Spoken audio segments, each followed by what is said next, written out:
Happy Monday, television family. Hope you had a good weekend. We are back at it for this 27th day of March, 2023. March is flying right by. I'm Dan Kuntz, your host. Got some good stuff for you today. It's a little on the cool side, 30 degrees here in the big city. Not a bad week, all things considered. Below normal today, a little windy on Tuesday. Wednesday, Thursday, and most of Friday look really good. Very nice stretch of weather. And then just in time for the weekend, we're going to cool down, cloud up, and maybe talk about a little bit of rain. Forecast details are on the way. Plus, we'll get you informed to get your day going and your week going with the latest headlines around north central Washington. We'll have that for you. A lot of sports, as you might imagine. Monday and Friday are the big sports days. Gonzaga men are done. Louisville women are done. Washington women still alive at the NIT. And we know who and when the Wild will play in the first round of the BCHL playoffs. We'll have all of that in sports. And before it's too late, because we're getting deeper and deeper into spring, I wanted to rerun the interview that I did with Bonnie and Barbara. Bonnie Orr, of course, our good friend Bonnie Orr, the WSU Master Gardener, always lets you know what you need to know, the do's and the don'ts when it comes to spring gardening and planting and lawn care and all that good stuff. Bonnie's got some great tips from you. And Barbara Brink, as a member of the Glad Song Community Choir. They do a lot of fundraisers, including one from Omi Gardens. We taped this interview up at Omi Gardens a week ago on the vernal equinox. We'll have that for you in the back half of the program. Good stuff all the way around. 2 minutes into the show. Let's go. Let's see what we have out there. It's brighter now than it was at this time a week ago. As a matter of fact, we have today with sunrise at 6:50 and sunset at 7:23. That's 12 hours and 33 minutes of daylight. Point of reference, last week it was 12 hours and 9 minutes of daylight last Monday, so we gained 24 minutes of daylight in the course of 7 days, and that will continue for the next couple of weeks anyway. We see a dramatic increase in our daylight before it tapers off a little bit as we get into April and May. By the way, let's see here. We're 26 days into the month of March. 19 of our 26 days this month, our afternoon high has been below normal, so the cool pattern hasn't changed. Good morning to the Heights and the Wenatchee Valley. Camera 2. Don't know. We forgot to check it before the show started. It's Monday. Got to be the #1 canyon camera, I'm guessing. That is in the very far western hills of Wenatchee, looking out towards the East Wenatchee. You can see a little sliver of the Columbia River, but not much. That's from our #1 canyon camera pointed. I think he has that pointed almost directly to the southeast. That's what it looks like to me, but I'm not very bright. Camera number 3, which is why they gave me a television show, I might add. Badger Mountain checks in. All the snow is now gone. The waving wheat is still not quite getting the job done. I hope they have a good year this year. I hope all of our agricultural friends have a good year this year. Tree fruits didn't do particularly good last year. That cold and wet April put everything behind schedule, so hopefully that will change. And the snow continues to recede from the foothills above western Wenatchee. And camera 4. Up to the very tip top of McNeil Canyon, which peaks right over the top of that ridge there and gets us a chance to see Lake Chelan. Can't see Chelan proper.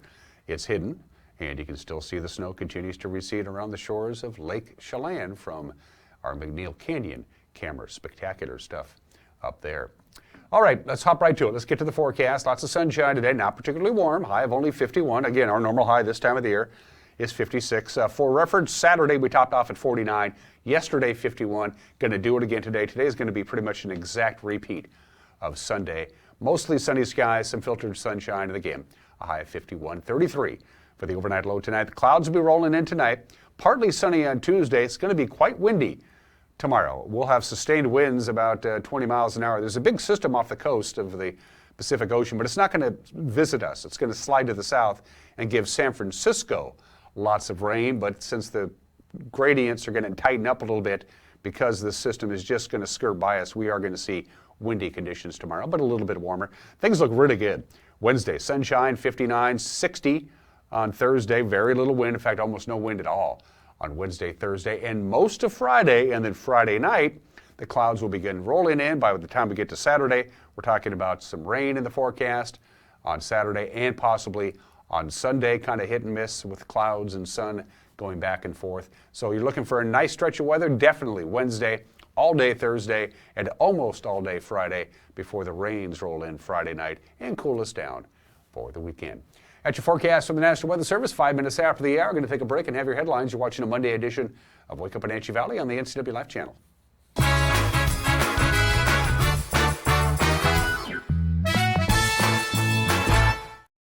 I chose a career at Kuntz South because I wanted to help people, and I knew there would be opportunities for growth. I started as a medical assistant, but quickly advanced in my career. I received 5 promotions in only 7 years, 3 of those in management roles. Most organizations don't offer that type of growth. Now, as a career pathway coordinator, I let everyone know. Come join Kuntz South. Come grow with us.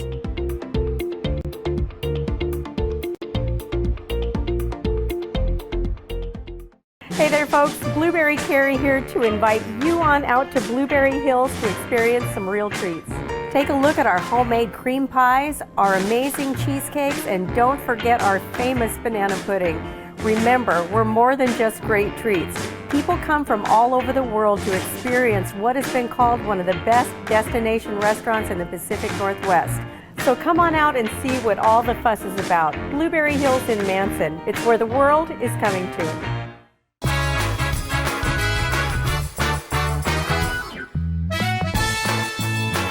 It's a cool 30 degrees, lower 50s today, quite a bit of sunshine, sunny and windy on Tuesday. Very nice. Wednesday, Thursday, Friday. Cool down, cloud up, get a little bit of rain for the upcoming weekend. It's 6 minutes after the hour. A deceased male whose body was found 10 days ago just outside of Plain has now been identified. He is 42-year-old Seattle area resident. Chelan County Sheriff's investigators named the man Saturday. His name is Adrian Antonio Norfleet. His cause of death not disclosed. His body was found at about 5:38 p.m. on March 17th in the 16,000 block of Camp 12 Road. That's about a half a mile south of the center of Plain. Now, the case is being investigated as a homicide, but Sheriff's Chief of Special Operations Ryan Moody said detectives still believe, quote, still no threat to the general public, end quote. Anybody with information related to the case is asked to call the Chelan County Sheriff's Office. A week ahead of schedule, motorists can now take that off-ramp into the old station area that they couldn't before. We're talking about the off-ramp between Highway 285 to Easy Street and Penny Road. That ramp was temporarily closed back on March 6th because of construction work. They had to put in a retaining wall, and they had to relocate the electrical poles, but traffic changes in the area. They're not done yet, of course. The Washington State Department of Transportation plans to begin construction of the Easy Street roundabout you've heard so much about. That begins 1 week from today. Chelan County violated the process of due rights of a Peshastin couple who were seeking to open a short-term rental property. That's the founding from a Douglas County judge last week. Howard and Helen Stone applied to convert an existing bed and breakfast on their Peshastin property into an STR, a short-term rental, but they were turned down last year by the Chelan County Community Development Department. They said short-term rentals were not allowed in the Peshastin urban growth area. Well, when the Stones filed a public records request for other permits previously granted in the area, Chelan County refused. The Stones' lawyer then found 2 other short-term rentals that had been approved in the Peshastin UGA between 2021 and 2022. Judge Brian Huber ruled Chelan County's actions illegally damaged the couple's ability to present their case to a hearing examiner because it was too late to use that information in their permit appeal. Public Information Officer for Chelan County, Jill Fitzsimmons, says the county will not comment on the matter because it involves ongoing litigation. That land swap between the city of Wenatchee and the Chelan County PUD was green-lighted Thursday night by the Wenatchee City Council. The exchange of 5 acres of PUD land will help ease creation of Confluence Parkway, that proposed 2.5-mile traffic artery that will cross the Wenatchee River. As the City Council heard on Thursday night, the new road would have impacts to the Horan Natural Area and Confluence State Park if federal authorities approve the design. What we're seeing here, the blue shaded area, is what we will need for the project. So that will be where the new roadway will be. I want to point out that down here, and I know it's very light, but you can see where the passive trails are, the gravel trails. And so, we've gotten questions about impacts to these. The project is not near those at all. It's staying up here near the railroad tracks. So this is the land that we will be removing from the park. And then this is the proposed property that we are going to try to acquire to replace that. These are under private property ownership, so we'll have to go through the appropriate federal and state acquisition process. But in essence, we would be acquiring this section here and adding that back into the park, and this section here, and that's actually where the new state park house would go, since we're moving that there as well. So relocating the trail from Holly Street, it's currently on Holly Street side, that will actually go on the east side of the PUD property, so that will be a much better user experience. And then in-kind trail replacement along the roadway here before you get to the pedestrian bridge. We will also be removing the existing pedestrian bridge and building a new combined vehicle and pedestrian bridge. So that was something that we wanted to do to reduce the impact on the river, reduce the piers that are in the river. And then along with that, all of the different berms and noise walls and things that will be designed with the project to make sure that we can further address those impacts to the users. I can tell you that they've been working on this for the better part of 2 years, and I think really got to it about 6 months ago and have been cranking pretty hard. And I think this is this is as good as it's going to get for us, and I think it puts us working together with the PUD going forward on a number of issues that were important not only to the PUD but to the city and to our combined constituents that are the same people. And so we got to make sure we're doing what's right by the community as well. So hats off to the PUD staff and our staff. They did a remarkable job.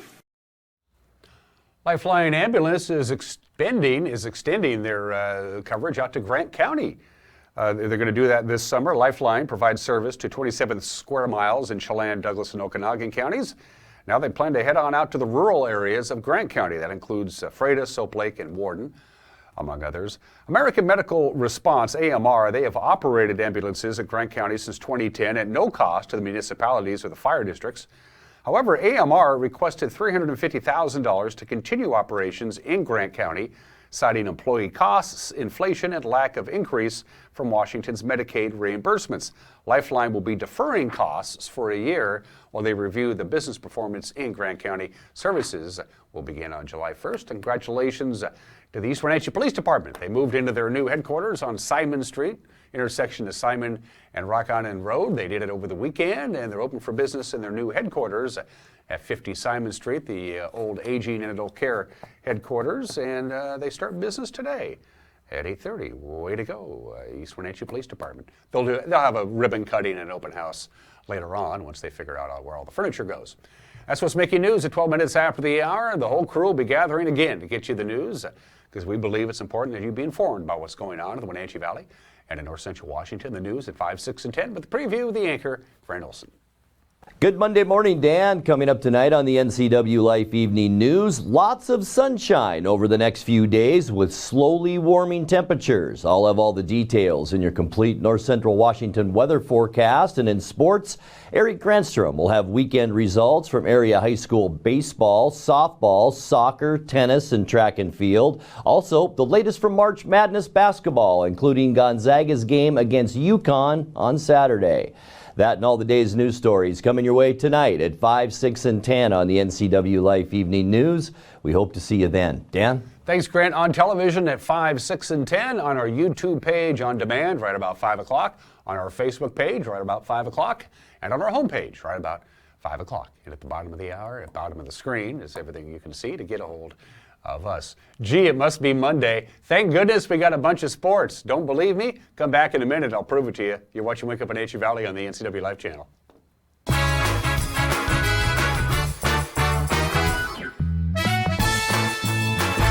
When your heating or cooling system is giving you trouble, call the diagnostic doctor from Dick's Heating and Air Conditioning.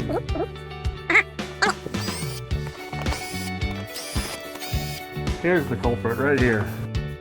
All joking aside, when you call Dick's, you're calling 35 years of experience at customer service right here in the Wenatchee Valley. Dick's strongly believes in repairing before replacing, and they service all major brands of HVAC units.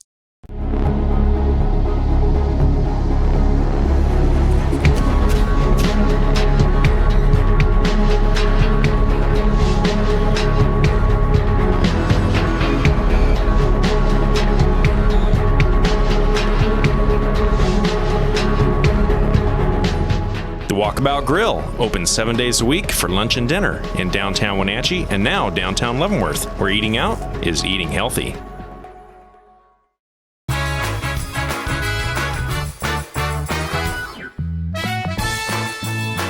Quarter after the hour in sports, 2 of the 3 Northwest basketball teams that we've been following, their seasons came to an end over the weekend. First of all, Gonzaga. They were bounced from the NCAA men's tournament Saturday. UConn beat them good, 82-54. Drew Timme got into early foul trouble, played sparingly. He had just 12 points, but he said, what an incredible ride this year. I just told him we had a hell of a year. I was proud of him. I loved him. Wouldn't want to do this journey with anyone else, and kind of what Coach said, I don't think anybody thought we would make it this far this year. Just the stuff that we overcame as a group and how we just stayed together, I think speaks volumes to who we are as people more than players. And I just told them I just was so proud of them, and just to thank everyone that supported us, because we didn't do this alone. It was with the help of all the fans and everyone that just cheered us on. It was a special year. For Drew Timme, his college career is now over. Coach Mark Few says he was a lot of fun to coach. I mean, I hope what probably should be readily apparent to everyone now is if something would have happened to Drew Timme earlier in this season, where would we have been? Okay, I mean, we leaned on him as hard as we've ever leaned on a player, and he just delivered time and time and time again. Took us all the way to the brink of a Final Four. But I mean, that's just a small piece of it. I mean, he's a bigger than life character. Like he said, he was himself the whole time here. It was a blast to coach him. He was easy to coach because he was tough, you know. And they talk about button heads. I mean, we didn't butt heads that much. I mean, he's tough. He loves to compete. I love to compete. So I mean, we get it. And it was a hell of a good time walking out on the practice floor with him every time, or hopping on a jet, and I'm sure we're gonna have a lot of good times moving forward. So it's been quite a ride. I hope everybody remembers him for the great competitor he was and just the awesome player that he was.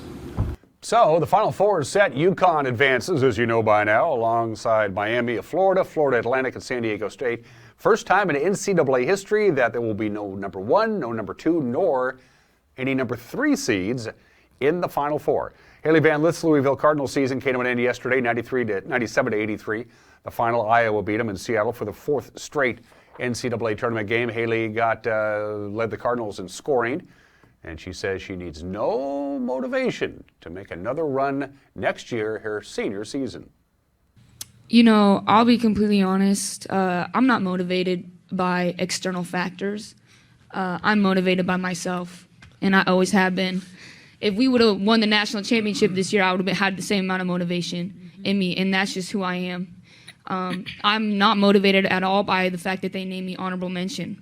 I know who I am, and I know what God thinks I am, and God doesn't think I'm an honorable mention. I'll tell you that right now.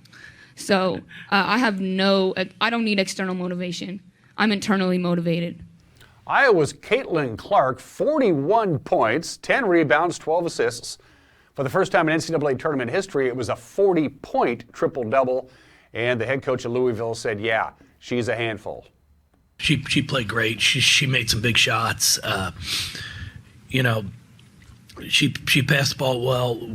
We turned her over at times. I thought we did a good job.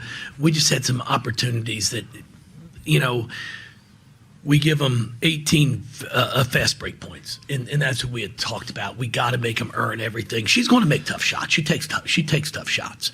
You just can't let them get in transition and score easy. And it's a 14-point game, and you lose the battle by 9 on fast break opportunities. And we had a couple in the first half that we didn't convert. And you can't do that. By the way, Van Lith averaged 23 points a game in this year's NCAA tournament. So then there were one. The Washington Lady Huskies. They beat Oregon in the NIT quarterfinals last night in Seattle, 63-59. The Huskies head next to the semifinals. They will be in Kansas Wednesday at 4:30. All right, the Wenatchee Wild enter the final weekend of the BCHL season, hoping to climb in the standings. Those hopes took a big hit Friday, lost to Trail 5-2. The Smoke Eaters took it to the Wild early on Friday. Micah Berger and Cade Littler, the only Wenatchee players to find the back of the net. But then Wenatchee turned the table Saturday, coming away with its own 5-2 victory. Arvega Hospayan began the charge less than 2 minutes into the contest. Austin Drawdy with the call on the Wenatchee Wild Hockey Network. Far hash mark Kim controlling it for the Wild in the trail end. Out to the right point, McCloskey through Valdez, cycles it across. One-timer, they score! David Hayduke with a rip. Who got a tip? 1-0 Wenatchee in front.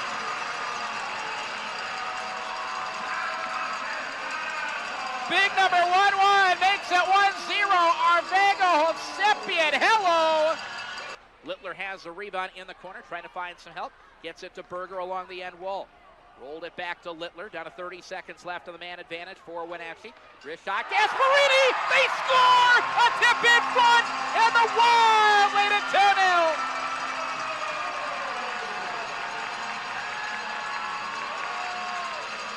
Gasparini will get the primary assist.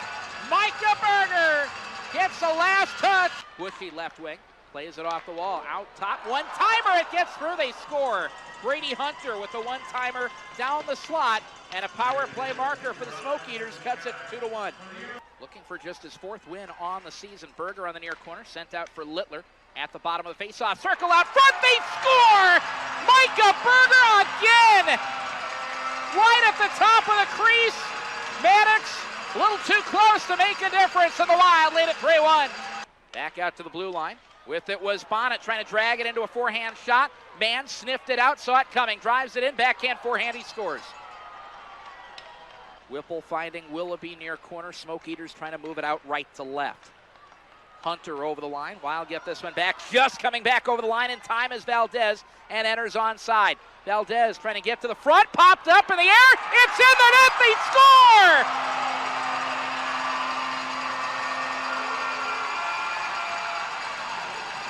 Christian Kim, Johnny on the spot, and the Wild make it 4-2.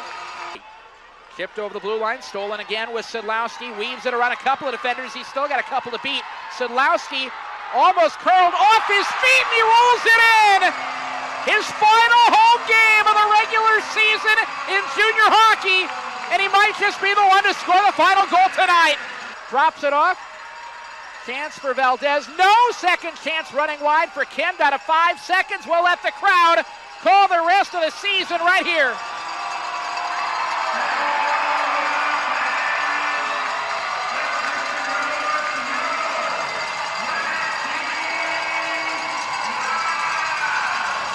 So the Wild finish 7th in the regular season. It's all said and done. It's off for the playoffs. They'll take on the number 2 seed, Cranbrook. The best of 7 series begins Friday and Saturday in Cranbrook, games 3 and 4. Back in Wenatchee next Tuesday and Wednesday. By the way, tickets for those home games go on sale tomorrow morning at 9 a.m. The Shell Kraken are in Minnesota tonight, take on the top team of the Central Division. They beat Nashville on Saturday. The final was 7-2. Tonight's game gets underway at 5 o'clock and is only telecast on ESPN Plus and on Hulu. That's good. I have both of those. The Mariners and Padres played to a 5-5 tie in Cactus League baseball yesterday in Peoria. The two teams play again today to wrap up spring training. The season just 3 days away. T-Mobile Park opening night. The Mariners and the Cleveland Guardians. I can't wait for Thursday. Staying with baseball, to the Les Schwab Prep Baseball scoreboard we go. Eastmont swept their Big 9 opener at Eisenhower on Friday, 5-0 at 11-1. And Moses Lake took 2 from Sunnyside on Friday. Busier schedule on Saturday. Take a look at your teams to see how they did. East Valley swept 2 from Ephrata. Quincy clobbered Cascade. Kashmir blanking Omak by the same score. Liberty Bell and Chelan split. Okanagan split with Lake Roosevelt. A split between Orville and Bridgeport. The Hornets winning the opener, but the Mustangs took the finale. And Manson 10-run Pateros in both of their games. We have our first baseball broadcast of the season Friday at Historic Recreation Park. Panthers, Rams. We'll have the first game of the doubleheader live on Facebook at 4 o'clock, delayed on TV until 6:30. Eastmont Softball Open League play Friday. It was cold, it was rainy, it was hailing, but we got it in at Sterling Middle School. The Wildcats would use great pitching and a lot of offense. They won 14-4 and 17-0. A very cold Eric Granstrom had the call for Game 1 on the NCW Life Channel. The 1-1 pitch on the way, swung on a well-hit ball to center field. It's going to go all the way to the fence, and it's going to score 2. 1 run is in. Rounding third, heading for home and scoring is Brittany Howe, and a 2-run double for Bella Clinton makes it a 5-0 ball game. 3 hits in the ball game now. This pitch swung on, that's going to be trouble as well, as that ball will go all the way to the fence in left center.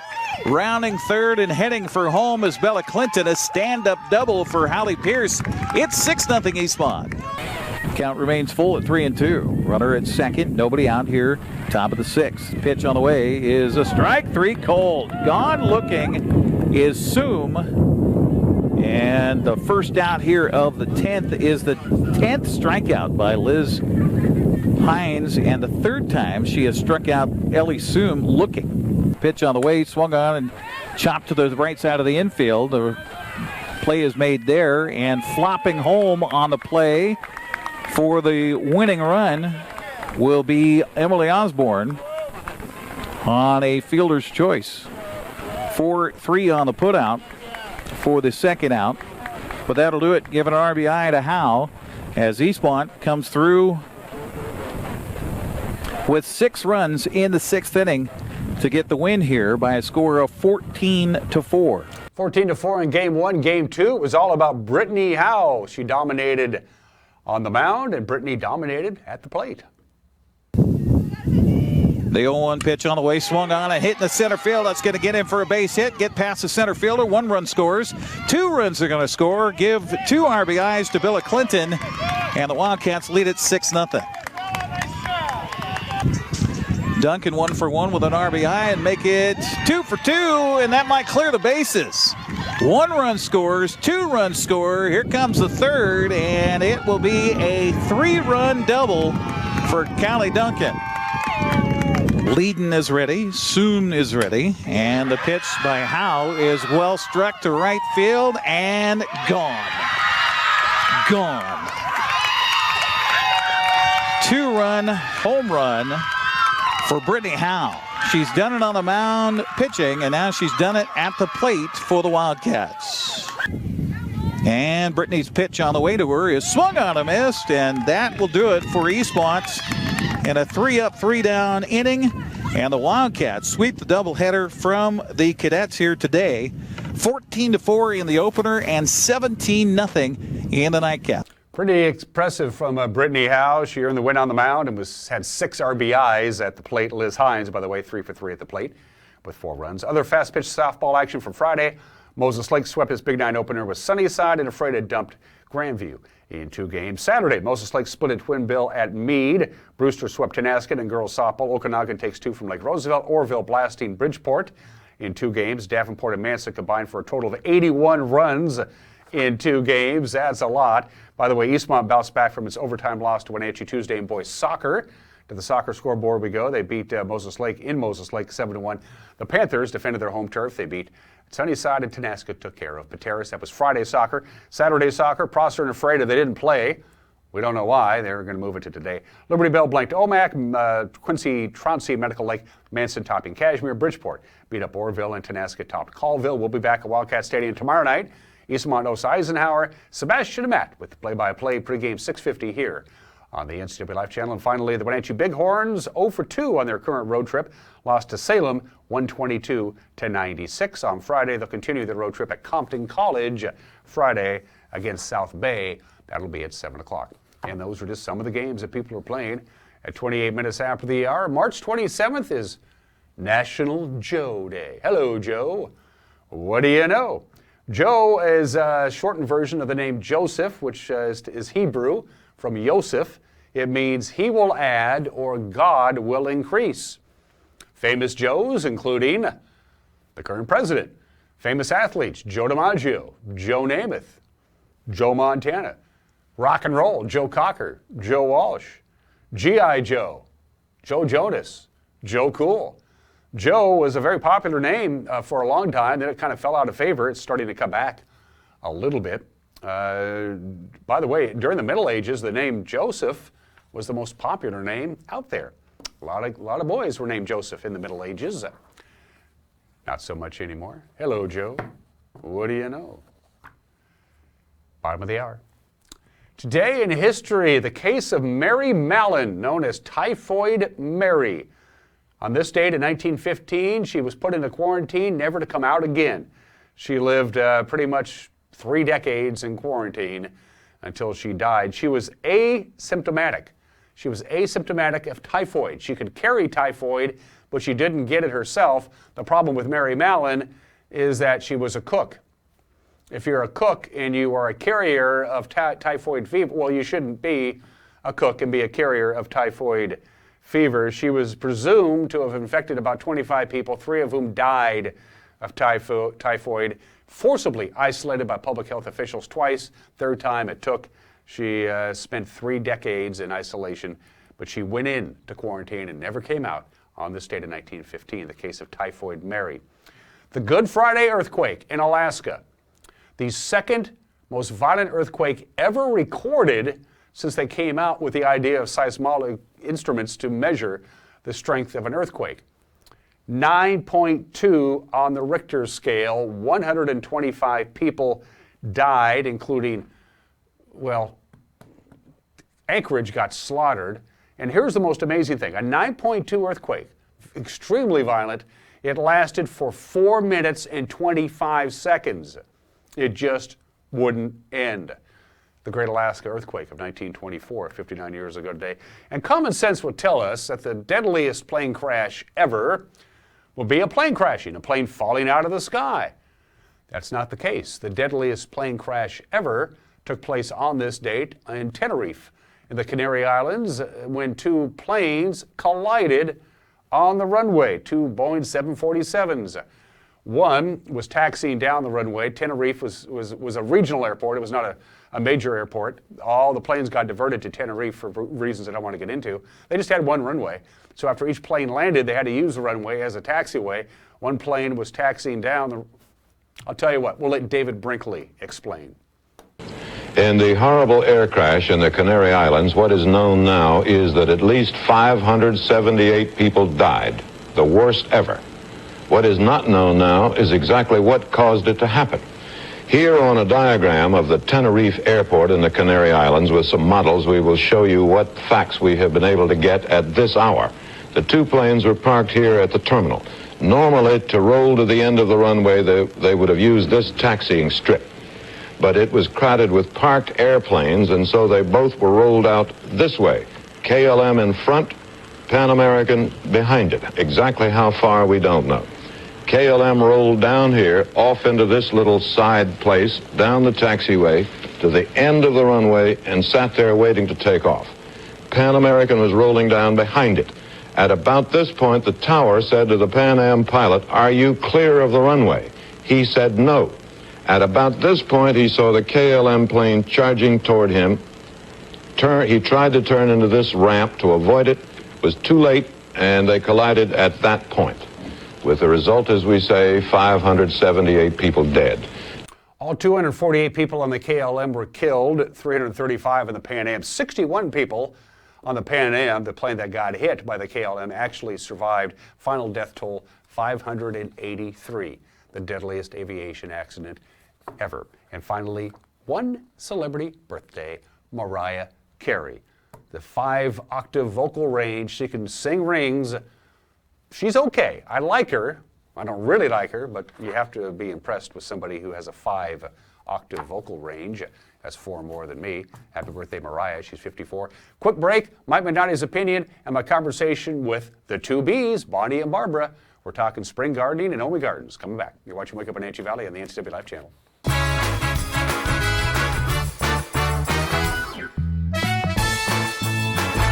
Working with August Edge Real Estate, both sellers and buyers feel confident knowing they are in the hands of award-winning professionals. August Edge offers a 2% listing commission, which includes above-standard service and technology. We offer high-tech 3D imagery, drone photos, local North Central Washington TV ads, and impressive smart flyer installed at your listing. The August Edge website also hosts your home with an interactive featured listing page. August Edge is professional, personable, and preferable.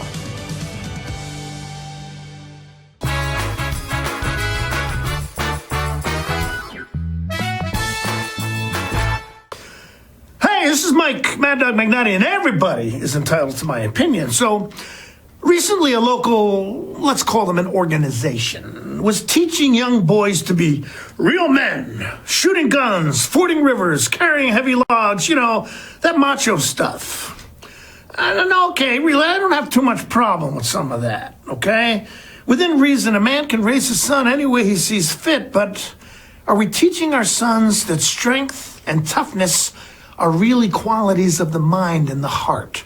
Are we teaching them to be respectful of women and not to be abusive?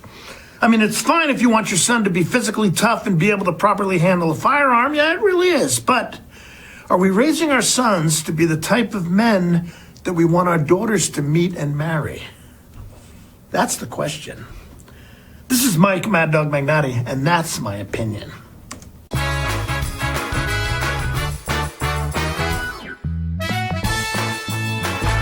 We were in Roseburg in the early 80s. Our oldest son, Dan, was a defensive back, a starter on that team. They in fact, became Oregon State champions, setting the first undefeated 14-0 season in Oregon's history. And a lot of people were losing jobs. Friends had left the community. It was a hard time. That football team and companies like Abby's kept that place alive and the community spirit alive. That's legendary.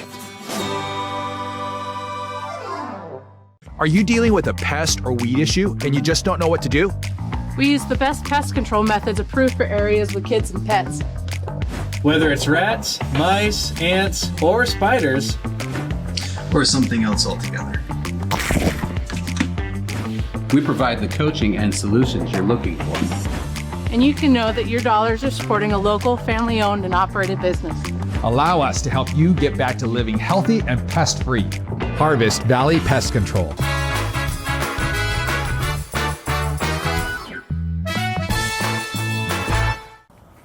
Welcome back to the program. It is the vernal equinox as we tape this Monday here at Omi Gardens. This airs on Wednesday, but we always tape, whether it's the equinox or the solstice, or if the moon is in the 7th house and Jupiter is rhyming with Mars and peace will guide our planet and love will steer the stars. It's our own Bonnie Orr here to talk about your spring gardening trips. Bonnie Orr, woohoo! Woo, hello, How you doing? I'm doing fabulous. What a winter we had, eh? Oh, let's talk about that. All things considered, January and February were all kind of sort of normal, but December was certainly not. No, December was not. We had, I think, our average high temperature was about 8.5 degrees below where it should be, and our overnight lows were about 8.5 degrees below where they should be, and we had over 20 inches of snow.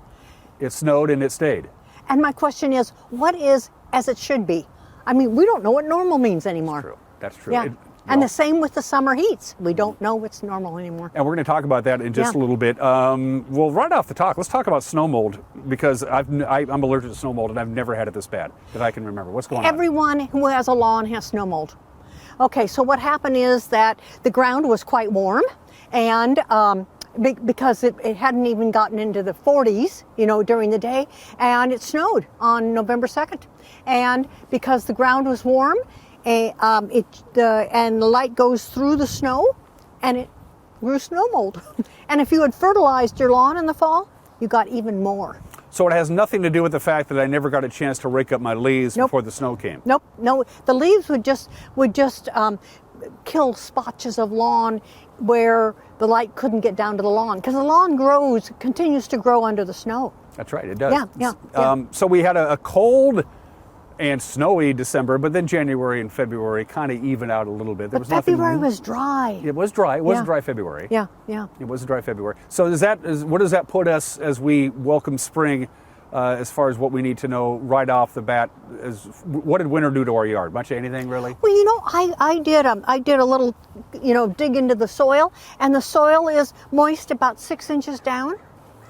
Okay. Is that regular, normal? Oh, a little dry, I think. Okay. I think February dried us out some. Yeah. Okay. I think it's a little bit dry. Yeah. It looks like La Nina is over. We've been on this roller coaster for 2 or 3 years now. All things considered, the Climate Prediction Center issued their forecast for basically spring, March, April, and May. What they call the calendar spring. It doesn't really line up with the solstices and the equinoxes, but close enough. This is pretty much going to be normal. Yeah. All things considered. Right, and let's hope we don't have to, we had a cold, remember we had really, really wet 2 years ago, and we had really cold. So who knows what the spring is holding for us. Yeah, for those who don't remember, the April of last year was the coldest, wettest April ever measured. Yeah. And the records go back almost 90 years. That's just remarkable. Pretty amazing. Pretty amazing. Cool, pretty amazing. So, I think that watering correctly is going to be really important, including starting watering correctly. In the spring, you need to have probably for trees about a 12-inch water profile, and not too much, and you don't want to have so much that you make puddles and things, but minding how you put down 1 inch per week until it starts to get warm, whenever that happens, and then go up to 2 inches a week, and not more than that. But watering correctly is going to be important this year, and so is mulch. I talk about mulch every year, don't I? But mulch makes such a difference. First of all, you don't have to weed as much, but secondly, it helps retain water and helps evaporation not take place as rapidly. Every year, Bonnie and I talk about this, the first nice spring day of the year, and the garden centers start bringing in their plants and their trees and their shrubs and their flowers, and it's always too early to plant. Okay, always. so I checked soil temperature this morning, and my soil temperature was 46, okay? And, at 50 is when the forsythia blooms, and that's when you want to do pre-emergence. And we have terrible, terrible problems right now in most lawns with spotted spurge, purslane, and oxalis. And you need to buy a product if you want to control them that has those weeds listed on it, on the product. And it needs to be put down because it's a pre-emergent. And you have to thatch if you haven't thatched for a while, because that interferes with watering and everything else.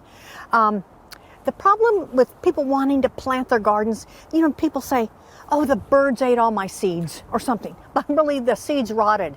Okay, beans, the soil needs to be 70 degrees to plant. That happens at the end of May.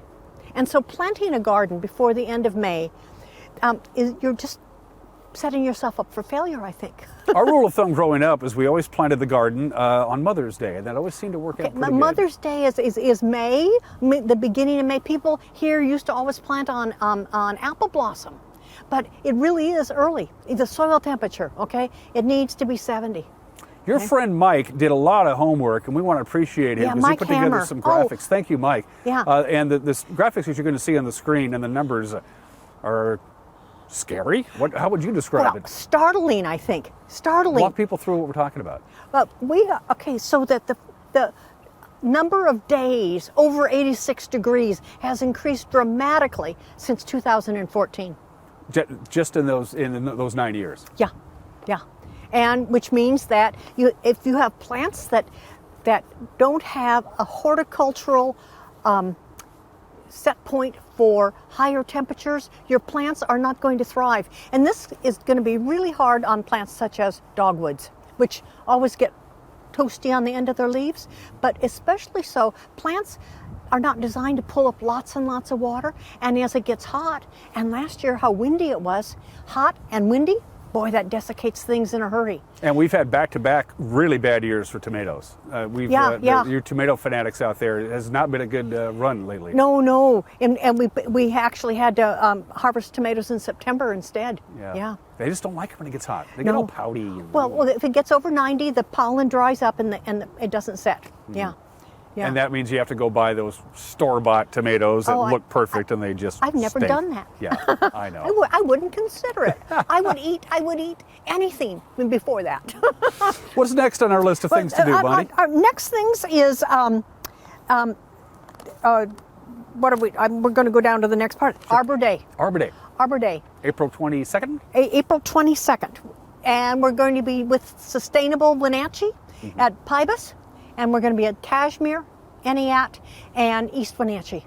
I love those folks at Sustainable Wenatchee. Boy, their heart's in the right place, isn't it? Anyway, so they've invited us to join forces, and so we'll be doing a distribution there also. Okay, and distributing plants that are native to the area, and we'll do okay. See, for the most part? The problem is native. Native is sagebrush and rabbit brush. We live in a desert. We live in a desert. None of the trees that you see here at Ome Gardens grew here naturally. Every one of them was planted. Every one of them was brought down from other places. So, but yes, we chose shrubs, flowering shrubs that attract pollinators and also provide some type of fruit for birds and things like that. Let's talk xeriscape real quick, because people go, well, what do I care? I'm on the irrigation ditch and I can water till the cows come home, so I can have the plushest, greenest yard. around, which is all well and good, but it's not necessarily well and good. It's not necessarily well and good, especially if you are one of these people who waters till the cows come home. You also probably fertilize several more times a year than is necessary, which means that that product is being washed into the Columbia River because your plants can't pick it up that fast, you know, and so you're not doing anybody a favor. Xeriscape merely means that you are dealing with plants which can handle heat.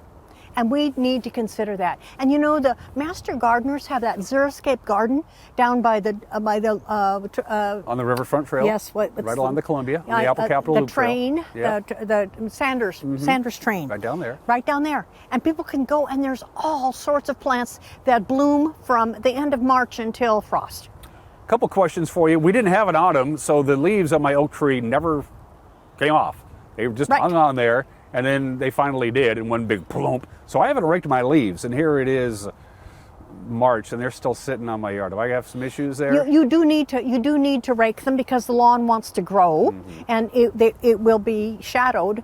You know, one of the things is I still have some trees that still have leaves on them, but as soon as the new bud there's going to be a new leaf bud right behind where the old leaf was, and it will push off that other leaf, you know. You mentioned thatching. I thatched my yard for the first time ever. I've been where I'm at now for about 6 years, 5-6 years. Never thatched before, did it last spring.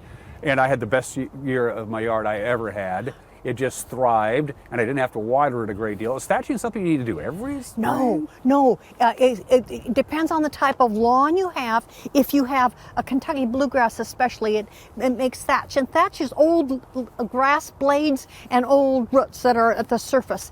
And they just have, if it's more than an inch thick, the water cannot penetrate through. And so therefore the water just sits on the top, and your lawn is actually thirsty. And the roots are also short. Usually the roots are only a couple of inches. Roots should be 6 inches deep. Well, like I said, my yard, having never thatched, I don't know if the yard had ever been thatched, come to think of it. It was amazing how much stuff came out. You had no idea how much stuff was in your yard until you thatch it. And then my yard was just so happy. Very good. Yeah. And you know, I am thinking about alternatives to turf grasses, clover being one of my favorites, as well as integrating. I have an area where I'm integrating wild strawberries as a ground cover in places where the lawn has never been very happy. What about the people who have a fruit-bearing tree, be it just a single apple tree in their yard, or a plum tree, or apricot, or anything like that? What do they need to do? They probably should have gotten their dormant sprays on, or their delayed dormant sprays on. It makes a major difference on the quality of your fruit. Who wants fruit that's all marred up and rots before it's fully ripe? Okay, those dormant sprays are important. And then, of course, we know that toward the end of May, you are required with apples and cherries to spray, organically or conventionally. What else we need to know about while I have you here, Bonnie? Because it's the vernal equinox. What else is on your mind? Equinox. Oh, you know something? I'm going to look at this. Make sure you check your notes. Yeah. You know, dealing with weeds, okay? There are some weeds that you can just scrape up. It's important to get rid of weeds before they go to seed, but just kind of spraying weeds when they could easily be pulled up, especially annual weeds, when they could just easily be scraped up. There is such a thing as herbicide resistance for weeds and insects also. So they'll get like an immune to it. Exactly. Okay. And this is a real danger to people who earn their living as agriculturists, because even though we live down here, we know the wind blows, and these resistant seeds can blow all over the place, like up on the plateau. So we need to think very carefully about using herbicides when maybe it's not quite as necessary. Good advice there. Good advice there. Because I know you're a big proponent of people over-fertilize and they overwater when they really don't need to. And overusing herbicides is, you know, there is an appropriate time for using herbicides. Absolutely. We're here at Omi Gardens for any number of reasons. Number one, it's really cool. Yes. And number two, Bonnie is once again returning as president of the Friends of Omi Gardens Society for another term. Should I start calling you El Presidente? El Presidente, yes. I'd like to be El Presidente. And we're going to bring Barbara on here in just a couple of minutes to talk about the benefit concert coming up. Yes, we have all sorts of wonderful plans. Yeah. And we have a new cactus garden. Get out of town. No. We'll get a shot of that too, all right? So, we got, it's the Killer Bees, Bonnie and Barbara. Barbara joins us when we come back. You're watching Wake Up in Wenatchee Valley.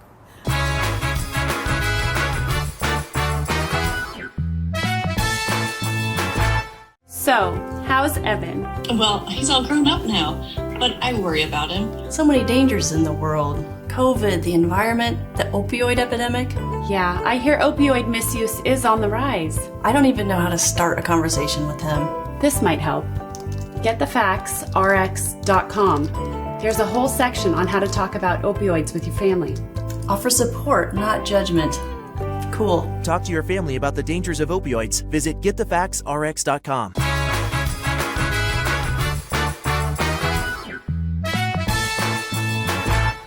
Welcome back to the program. Dan Kuntz, Bonnie Orr, and introduce Barbara. I'm going to introduce Barbara. This is Barbara Brink. And Barbara and I have known each other for years from the museum, and we're both on the board for Omi Garden Friends. And she is a member of Gladsong's Community Choir. Which is about 3 years old? Yep, we're just starting our third season, yes. Talk about the genesis of this. This is a bunch of people like to get together and sing, right? Well, they do. Our director, Tim Meyer, my mind just went, he started it 3 years ago, and he decided there wasn't choirs singing anymore. You know, COVID had happened and everything had shut down, and so he just started asking who wants to come and sing, and everybody who loves to sing, you know, came. There's about 40 of us now, and our main goal is to sing for ourselves, to make us happy. We want to sing for listeners, because it makes them happy, and we want to sing for fundraisers to help raise money for organizations that need extra help. And so we did several concerts last year. It was our full year, and one of the ones was the Friends of Ukraine, and we helped raise $21,000 at that fundraiser. And now Friends of Omi Gardens is getting ready to do their fundraiser on July 9th. And we are going to perform for them in this beautiful, amazing garden with that view out there that's incredible. And I think the setting's going to be great. The choir's so excited to sing for Omi Garden and help Omi Garden raise funds. And there's some specific needs that Omi Garden has. And one of them is they need to tear down the old ox yoke lodge that's falling down. It's 94 years old. It's going to tear itself down in the not too distant future. Yeah, and then put something back up. There's a lot of funds needed for that, and we could sure use some parking lights, and that and redoing the parking lot, and that takes a lot of money. And there's just a lot of other projects that Omi Gardens need. Look at how beautiful this place is. You know, this is the jewel of the valley. I've seen you guys in concert. You could charge. You know that. You never do. You do. It's always for charity. You do it for free. Yeah. Must be hard to pick the charities you can do and can't do. But I mean, you could charge admission, get away with it.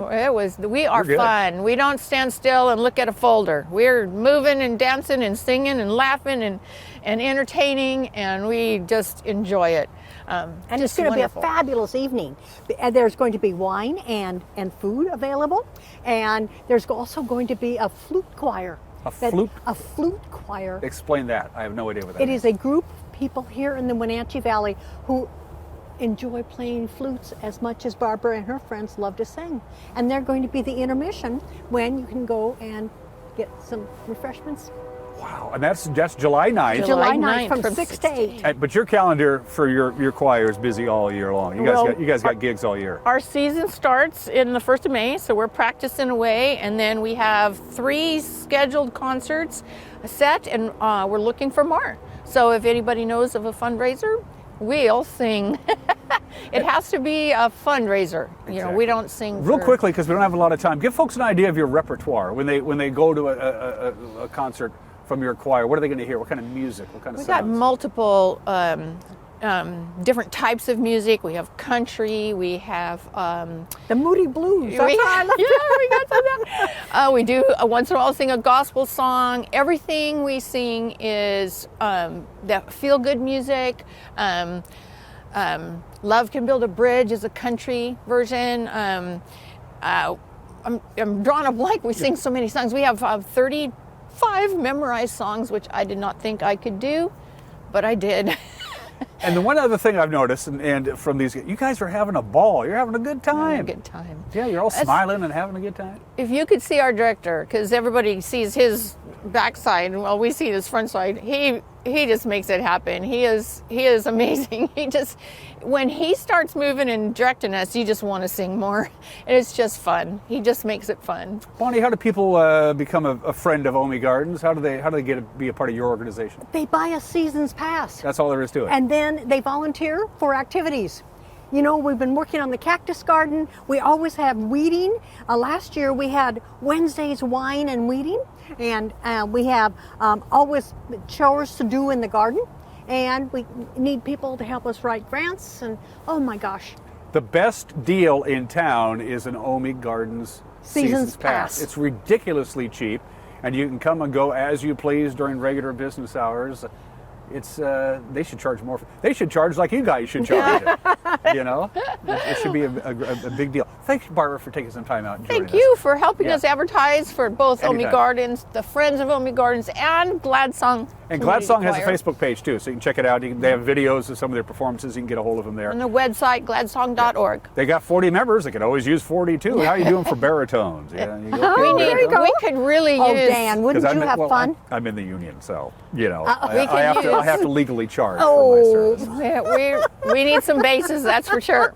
Don't give me that. It's the Killer Bees. Thanks, ladies. Thank Happy you. spring. Happy spring. You're watching Wake Up Wenatchee Valley. We'll be right back.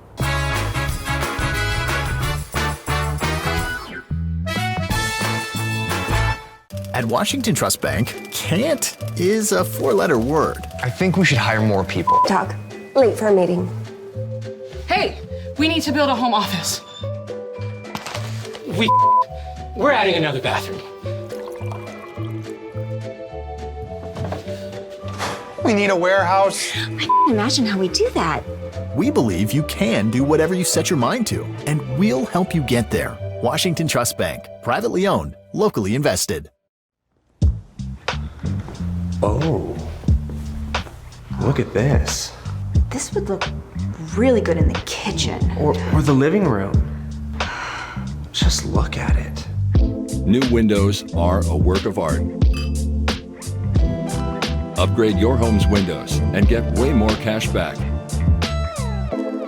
Now through March 31st. This is gonna look great in the house.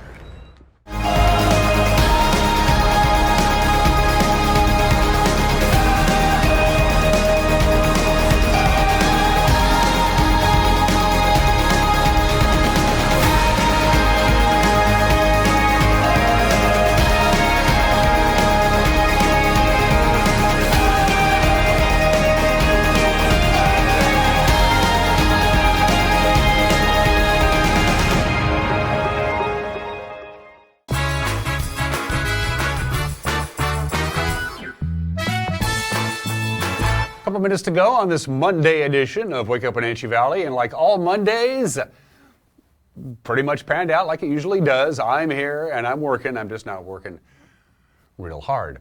It was 28 degrees at 5 o'clock this morning. When the show started at 7, we were back up to 30. Now we're back down to 28 degrees. So if you haven't gone outside yet, you'll notice it is a little chilly, and we will be seeing temperatures below normal today and tomorrow with a little wind on Tuesday as well. And then it looks really good for Wednesday and Thursday, Friday. Let's not delay anymore. Let's get right to it. From the National Weather Service, your forecast in detail. Sunshine, pretty much exactly what we had yesterday. Sunday, we hit 51, and we got down to 33. Our high today, 51. Our low of 33 with some filtered sunshine, but it looks pretty good. A little bit of a warm-up begins on Tuesday. Now, they're going to see some, the gradients are going to tighten down a little bit as there's a big system just off the Washington coast that's not going to come inland. It's actually going to slide south to the San Francisco Bay Area, but it's so big that the residuals, the very edges of this system, is going to kind of creep into our area. So we're in for some breezy conditions on Tuesday and Tuesday night, for that matter, with a little bit of rain possible Tuesday night. But the big story tomorrow is going to be the wind. Pretty nice, mild-wise, but we could see gusts as high as 30 miles an hour on Tuesday afternoon. Wednesday, Thursday, most of Friday looking good. Finally to that 60-degree mark. We haven't been there yet. We've come close, but we haven't been there yet. Looks pretty good for Thursday. Friday looks sunny and nice indeed. Friday night, here come the clouds, maybe a raindrop or two. We're going to cool down, cloud up, and see a little light precipitation on Saturday and Sunday, which, by the way, is April. And that's it for us. Have yourself a great Monday. Start your Tuesday with us tomorrow morning. Till then, bye-bye.